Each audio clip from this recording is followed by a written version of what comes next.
traditional disruption cycle, which maybe happened like over 5 or 10 years. In crypto, you see it happening like every 6 months. NFT is a really good thing because it's easier to be understood for common people. It allows much more institutional players to really look at this space and start deploying capital.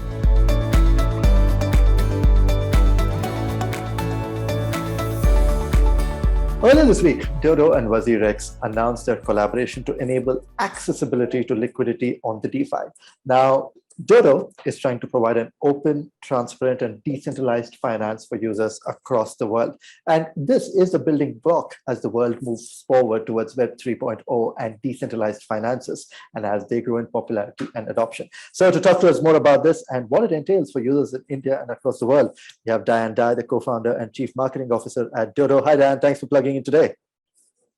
Hi, thank you. Thanks for having me here. Thanks for joining us. And we have Abhinav, Venkat, who's the Associate Director for Product at WazirX. Hey, Abhinav, thanks for joining us in today. Hey, Ashwin, thanks a lot for having me on your show again. Thank you. Now, let's understand this better, right? Now, decentralization is at the core to all the benefits that you can take off the blockchain technology. Now, just to make sure that a lot more people understand what is happening out here, right? Dan, could you help us understand why decentralized exchanges are becoming popular, and what's really the benefit of a DEX out here?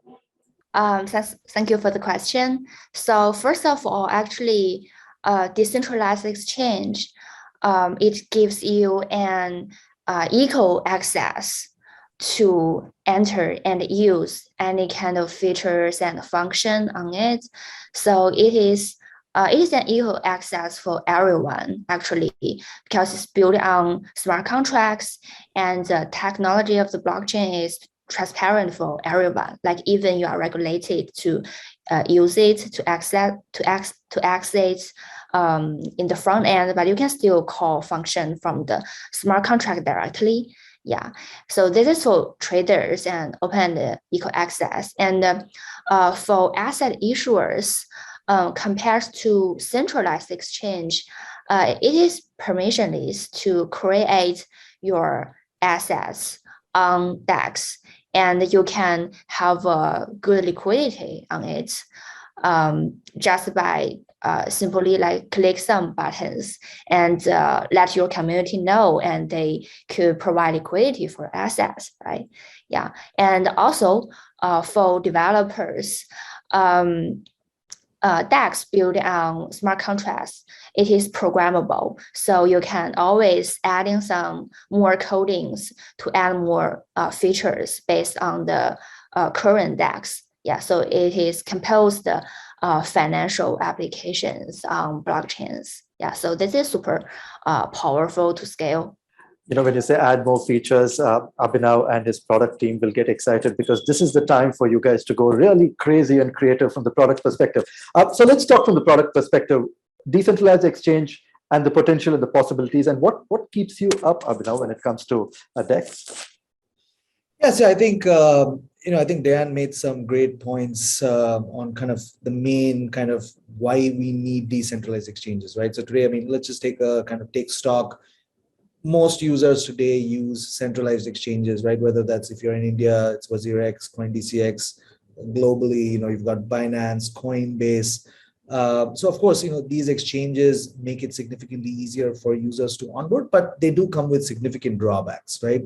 The first one being custody, right? So there's this fundamental differentiation that we call as centralized custody versus self-custody, right? So all these centralized exchanges where we talk, the assets are still controlled and owned by the exchange itself, and that kind of leads to you kind of have this availability where hackers in theory can at least kind of hack into an exchange and kind of steal users' funds and so on and so forth.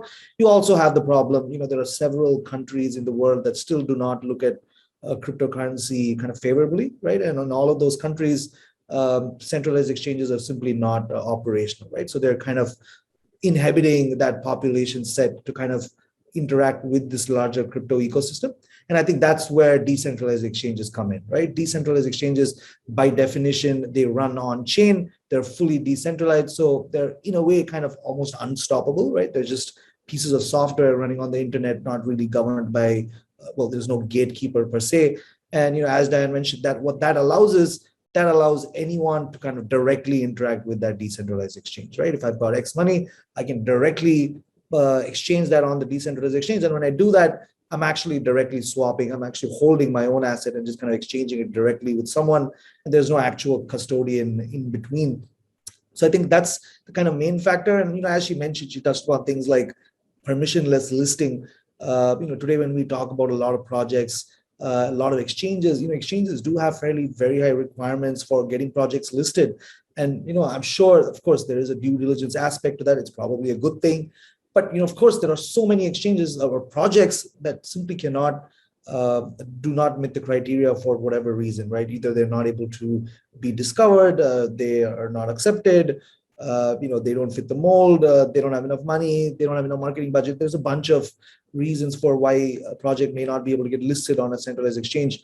And so the decentralized exchanges provide them kind of a huge alternative viable option, right? They can, within a couple of clicks, they can be listed on a decentralized exchange, and then users can then participate and buy and sell that stock directly on a decentralized exchange. So I think that really opens up the addressable market overall. It opens it up to geographies where maybe the government regulations are not so friendly, but of course it does pose a problem for the regulators. But I think hopefully we'll see a kind of convergence of these two worlds, and it'll be interesting to see how that pans out.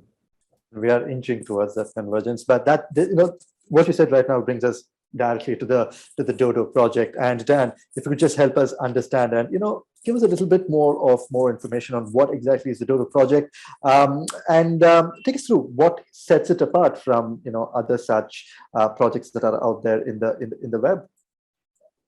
Yeah, sure, happy to.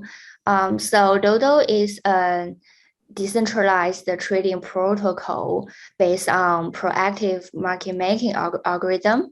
Yeah, and it is running on multiple blockchains, including Ethereum, BNB chain, Arbitrum, Boba, Aurora, and more coming blockchains.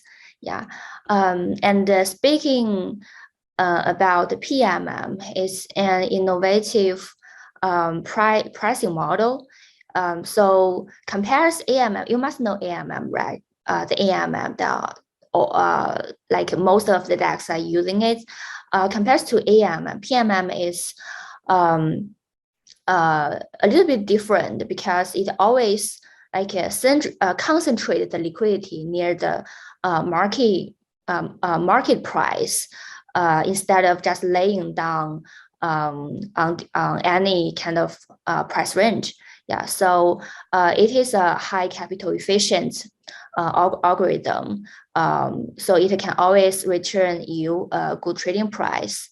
Yeah, and when trading happens, this algorithm always go balanced to the to make these liquidity pools always balanced for liquidity providers.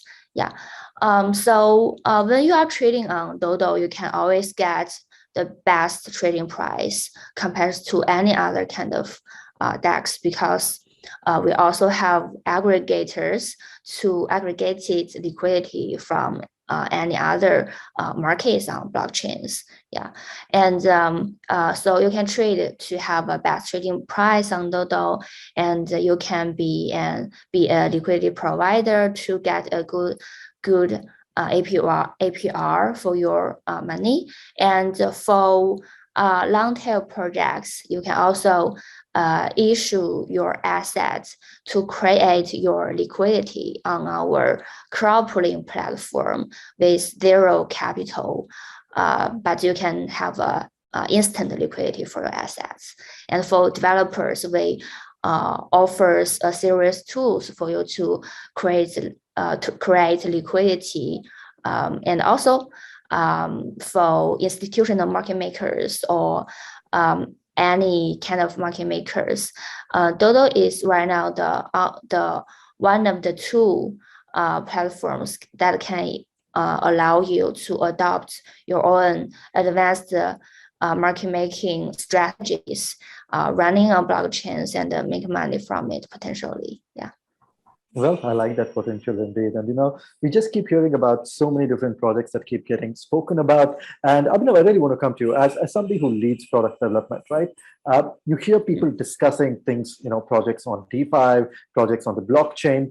How many of, things that you keep hearing about in the news are really realistic in terms of being, executed maybe in the next 1 year or 2 years? And how many of these projects that you hear about are still a little bit more far off? What's realistic that we can expect from the DeFi world? That's a good question. I mean, I do think, I think a lot of the ideas are innovative, grandiose is the word I would use, right? But are they silly? I don't think so. I think in this world, the innovation is kind of happening so fast, right? I think the fundamental differentiator in crypto, just due to the fact that everything is kind of open source, what you see is this kind of traditional disruption cycle, which maybe happened like over 5 or 10 years. In crypto, you see it happening like every 6 months, every 1 year. You see a kind of innovation. As Diane mentioned, you had AMMs, which was the thing about maybe a year ago, and now you have like AMMs being disrupted. You've got PMM, you've got some concentrated bands, liquidity. So I think the fundamental thing here is, I think a lot of these guys, the question is not necessarily are they ridiculous ideas, but I think a lot of them do have merit. But the question is rather how long will they take, right? And I think a lot of these things are not just purely dependent on a team's execution, but rather kind of parallel development of other technologies and subsectors within crypto itself, right?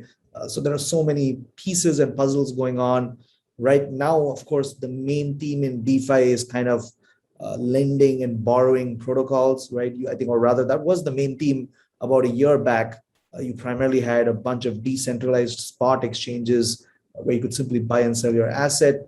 What we're now seeing is the kind of rise of the decentralized derivatives market, right? You've got all these kind of more native products like options, futures, perpetual swaps, DYDX. You can see projects like DYDX, just the immense growth they've shown. And what does all of this mean? This means that now in this kind of decentralized world, you've got this ecosystem of various products and kind of crypto primitives, if we call them, whether that's spot, perps, futures, options.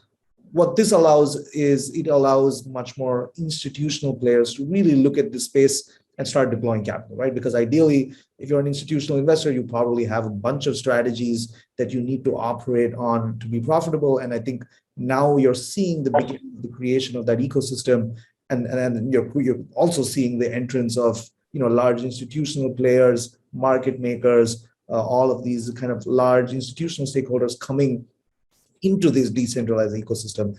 And it's not without its benefits, right? It's not that they're doing this for no reason. I think fundamentally, when we talk about DeFi, I think it's fundamentally about capital efficiency, right? I think what large institutions are all realizing now is if you've got X amount of money that you can deploy outside, there's just no way you can match the amount of efficiency that you can have in DeFi, right? It comes back to that main concept of composability. As Diane mentioned, even something like a DODO could just be a kind of building block at the back, and you can build all these complex experiences on top that move money around extremely efficiently between all these kind of DEXs and pools and products.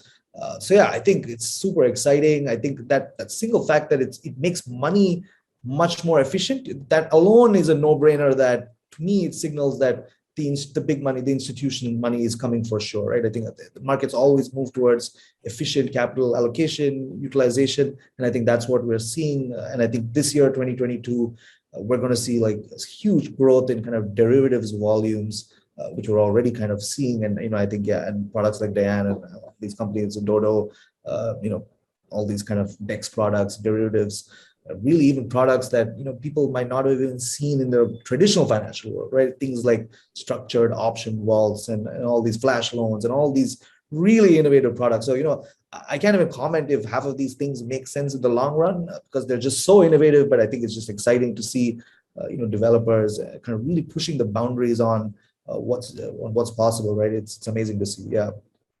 Dan, just to add on to what Abhinav was saying, do you want to just tell us about some of the more interesting things that are happening in the DODO sphere, or so to speak? I think a lot of things are happening, which is super interesting. And I super agree on the point of there are more and more institutional guys firms, market makers, yeah, joining in the DeFi space. Like in the DODO ecosystem, I really talked to a lot of institutional firms and especially market makers. So like before DeFi, they can only do the market making on centralized exchange and make money from it. But now they're looking at DEX, what kind of strategy they can create to do different kind of market making on DEX and potentially to have good return. Yeah, so as far as I know, all of the market makers I talk to, they already hire new technical guys who understand DeFi and making strategies for DEX. And also because in the Web3 world, there are more and more different kind of Web3 assets, right? So besides fungible tokens, these market makers are even to look at how to do market making for NFT assets. And I think this is really interesting and very powerful. So I think not just fungible tokens, not just non-fungible tokens, there will be more asset standard protocols in Web3, and these assets need better liquidity, and we builders will create different pricing model and marketplace for this different assets, and this market will attract more institutional guys to jump in the world and figure out more strategies for this different kind of assets. Yeah, this is the most interesting thing that I have been looking at, yeah, and I'm very excited about it. Dan, is there a problem or do you see a challenge with the adoption of newer technologies? And how do you think, how is Dodo thinking about making the, Dodo far more accessible and something that a lot more people will adopt in a shorter period of time? What's your thinking there? Yeah, I think the DeFi is still a little bit professional to common people, right? There are still like maybe you need to know more coding knowledge and financial knowledge to understand it. Yeah, and that this is your money, and you need to take care of your money, right? So there's some enter barrier, but now I think NFT is a really good thing because it's more it's easier to be understood for common people. So actually we are using NFT as a market making tools to let more people know Dodo, and also to educate people, like they attracted by some NFT collections issued by us, and then they own some NFT assets, and then they know, oh, okay, there is a fungible token that represents an NFT collection of Dodo minions, and you trade these tokens, you can have good liquidity on the secondary market and create potential profits of it, and that is actually you are creating potential profit from your NFT assets, but you don't need to directly to trade to buy or sell your NFT asset. You just own it, but you trade the tokens behind the NFT assets. So this is one way. That's how do we utilize NFT assets to educate more people to understand trading, to understand DeFi, and understand decentralized derivatives and NFT derivatives. Yeah. So Dan, Abhinav, at the end of the day, as somebody who's leading product development, the user is at the at square in your sight, in the sense you should do everything for the user. How are you thinking about trying to make newer innovations that are coming about far more accessible? What's the product managers thinking there? Yeah, see, of course, I mean, there are, of course, a lot of things that we want to do, right? But of course, I think, and this is the thing with centralized exchanges, right? We need to be also very, careful in building these products because, we do need to abide by the kind of regulatory, climate in the country. And I think right now there is a little bit of uncertainty in India, at least, and I think that is kind of holding us back from pushing out some of the products that we might want to create down the road. But we can talk about a little bit about how we think about these things. DeFi, as she put it, is right now, as she mentioned, I think I would put it that it's mainly meant for the technically elite, as I would call them, right? You really need to understand a lot of tech stuff, finance, just general tech savviness to be able to understand and use these products in its current state. And I think that's where exchanges, centralized exchanges, play a significant role in kind of making this much more palatable for the end user, right? Self-custody sounds amazing, but I think it's much more harder to do for the average layman. Most people, I think, will find that self-custody, you'll most likely end up losing your assets, over a long period of time, and hence you're probably better off leaving them with a centralized exchange, right? So I think those are the things that exchanges help with. They, of course, provide you with that kind of very similar UX that you're used to in the Web2 world, right? Things like username, password, login, customer support, just call up, someone to find out what's going on in your account.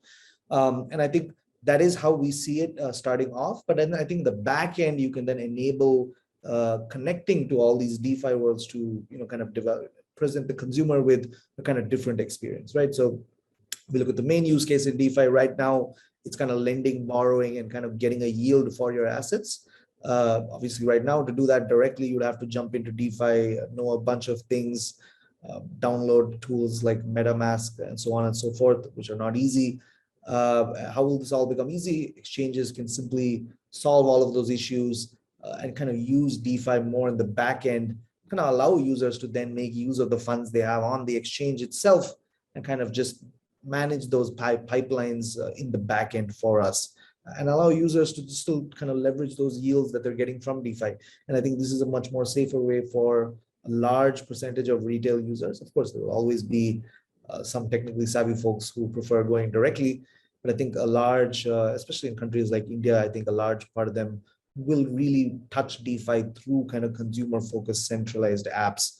And I think that's kind of what is going to bring that next level of growth. And I think it's equally important for the DeFi directly. I mean, I don't think we're going to see the next $100 billion or whatever coming from people using DeFi directly. I think it's going to have to come from consumer-focused centralized apps using DeFi in the back end. And then that in turn brings in liquidity back to the DeFi pools, which then makes it much more useful for everybody else in the ecosystem, right? So I think that's kind of how I see this thing, the pie itself becoming significantly bigger and kind of adding value to both sides of the ecosystem.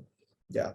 But necessarily challenging for you from a product perspective, because while you have DeFi and everything else running in the back end, you still need to present the veneer of familiarity for people to be able to interface with that while you're doing two levels of development simultaneously.